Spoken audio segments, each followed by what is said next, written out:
ये नुकसान। सबसे पहले आपको बता दें, पाकिस्तान में आतंकी शिविरों पर एयर स्ट्राइक की गई। आतंक के खिलाफ भारत का ऑपरेशन सिंदूर। अब तक तो आपको भी ये खुशखबरी मिल गई होगी कि पहलगाम में हुई निर्दयी घटना का बदला भारत ने भाई पूरे 15 दिन बाद लिया है। जी हाँ दोस्तों, जैसा कि आपको पता होगा कि एयर स्ट्राइक के जरिए हमारे पहलगाम में जो घटना हुई थी उसका बदला हमारे इंडिया ने आज लिया है। और सबसे पहले पोस्ट देखने को मिला खेसारी लाल यादव का। खेसारी लाल यादव ने भाई अपने फेसबुक और ट्विटर पर, आप जिसको एक्स के नाम से भी जानते हैं, उस पर पोस्ट करके बताया तो अच्छा इसलिए सायरन बजने की बातें हो रही थी।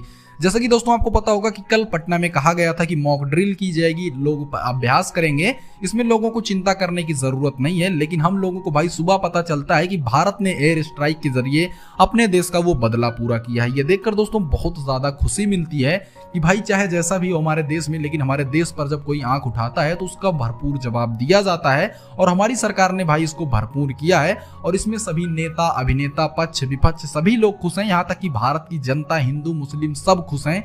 भाई हमारे भारत का बदला पूरा हुआ है। वैसे दोस्तों इस पर आप क्या कहना चाहेंगे, कमेंट जरूर कीजिएगा।